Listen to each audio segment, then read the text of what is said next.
Il existe un test simple pour identifier un monopole du futur avant qu'il ne se déclare lui-même.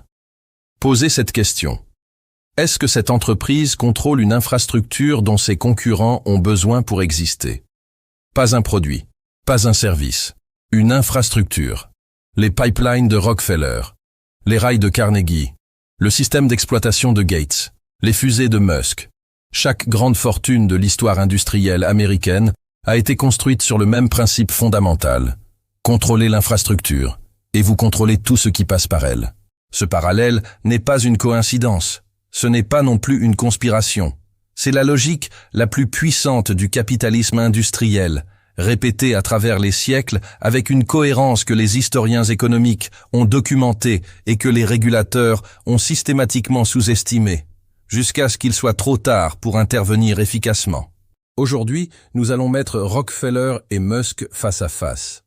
Pas pour les comparer moralement, pas pour célébrer ou condamner l'un ou l'autre, mais pour extraire le mécanisme exact qui transforme un entrepreneur en monopoliste, et pour comprendre pourquoi ce mécanisme est tellement plus difficile à arrêter aujourd'hui qu'il ne l'était en 1911. Acte 1. Le même point de départ. Identifier l'infrastructure critique. En 1863, John D. Rockefeller est un jeune comptable de Cleveland qui observe l'industrie pétrolière naissante avec une froideur analytique que ses contemporains n'ont pas. L'Ohio est couvert de petits producteurs de pétrole brut.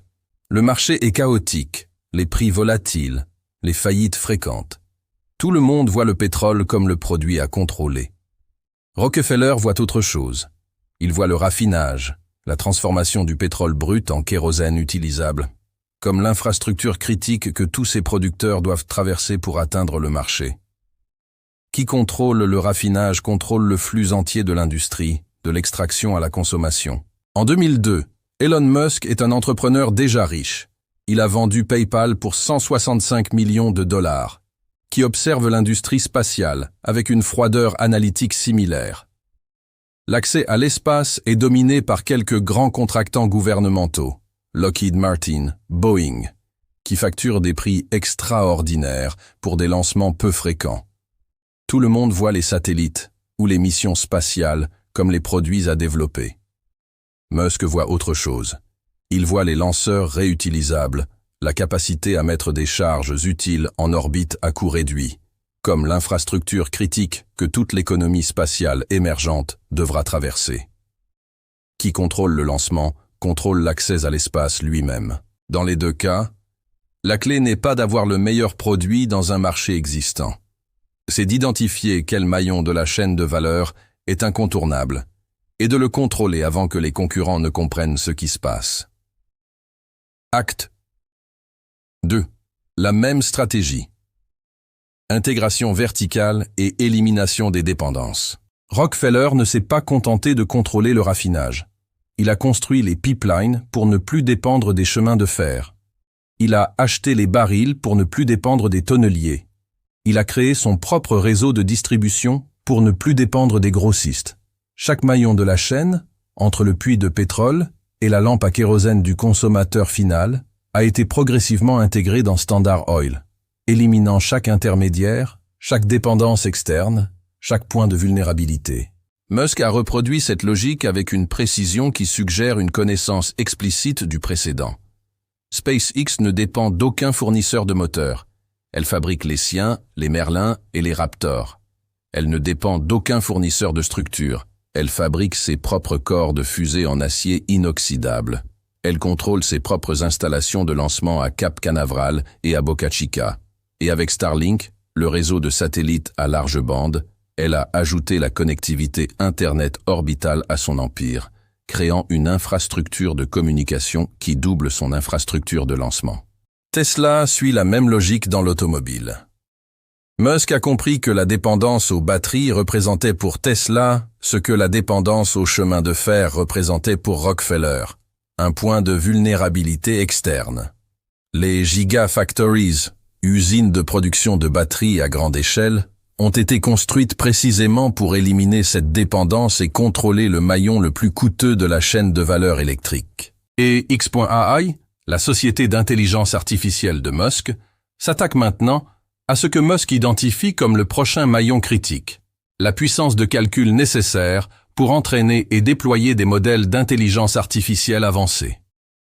Xai a annoncé la construction de supercalculateurs massifs, Colossus, à Memphis, avec l'objectif explicite de ne dépendre d'aucun fournisseur externe de puissance de calcul. Le pattern est identique, l'ère est différente. L'infrastructure cible a changé, le mécanisme est le même. Acte 3.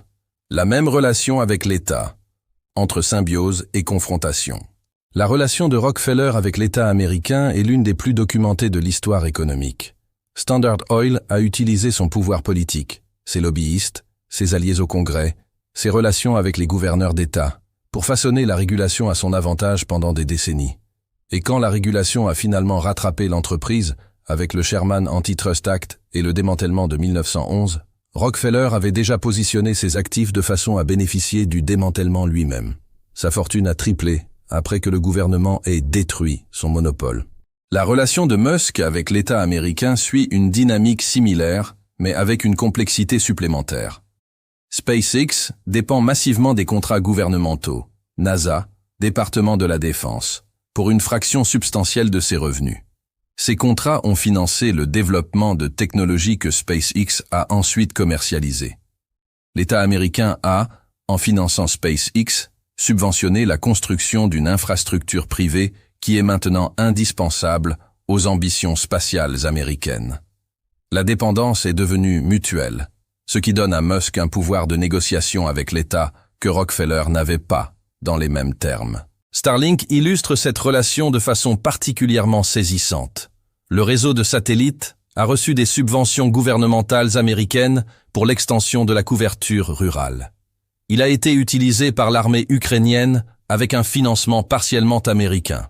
Et Musk a montré, dans plusieurs incidents documentés, qu'il peut unilatéralement modifier les paramètres du service en fonction de considérations géopolitiques personnelles, coupant ou limitant la couverture dans certaines zones de conflit selon son propre jugement. Une infrastructure de communication militaire critique dépend des décisions d'un acteur privé. Acte 4. La même question sans réponse. Peut-on réguler un monopole d'infrastructure? En 1911, le démantèlement de Standard Oil a pris 15 ans de procédure judiciaire. Pendant ces 15 ans, Standard Oil a continué à dominer son marché. Et quand le démantèlement est arrivé, comme nous l'avons vu dans notre épisode sur Rockefeller, il a enrichi l'homme qu'il était censé punir. En 2024, les régulateurs américains et européens s'attaquent aux positions dominantes des grandes entreprises technologiques. Google est en procès antitrust. Apple fait face à des enquêtes sur l'App Store. Meta a subi des amendes massives. Ces procédures prendront des années. Pendant ces années, les positions dominantes se consolideront davantage. Et si l'histoire du démantèlement de Standard Oil nous enseigne quelque chose, c'est que les acteurs qui comprennent la structure de leurs actifs peuvent souvent se positionner pour bénéficier de leur propre démantèlement. La question qui rend le cas Musk particulièrement complexe pour les régulateurs est la dispersion de ces empires. Standard Oil était une entreprise dans un seul secteur, le pétrole.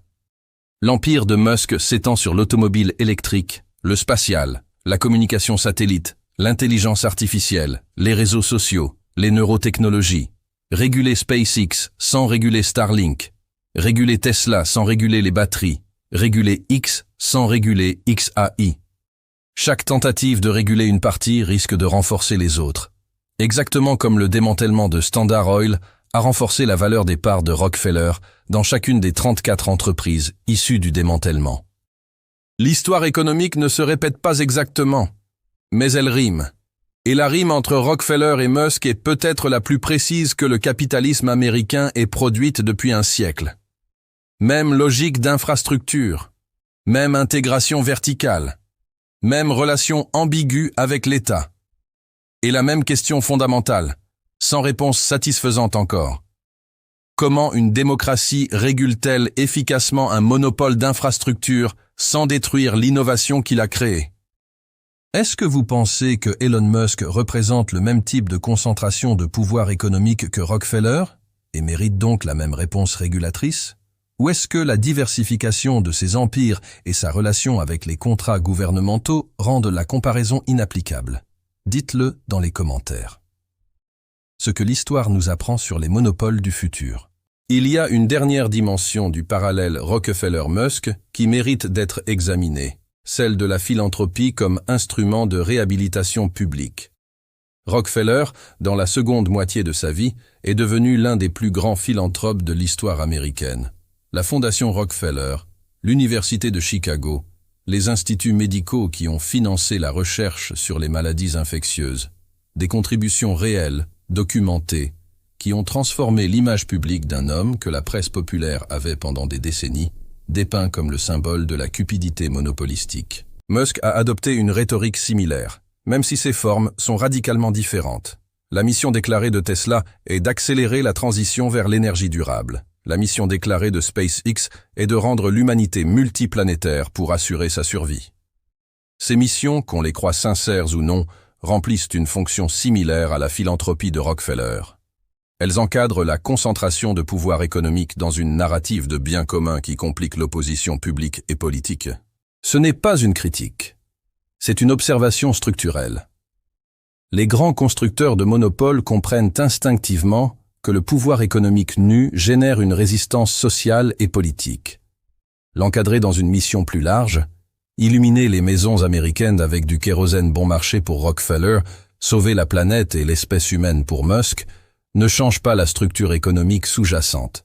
Mais cela change profondément la dynamique politique qui détermine si la régulation arrive, quand elle arrive, et sous quelle forme. L'histoire des monopoles d'infrastructures nous enseigne que la question n'est pas de savoir si ces concentrations de pouvoir sont bonnes ou mauvaises. La question est de comprendre leur mécanique, comment ils naissent, comment ils se consolident, comment ils survivent aux tentatives de les démanteler, pour pouvoir y répondre avec plus de sophistication que les régulateurs du 19e et du 20e siècle n'ont pu le faire.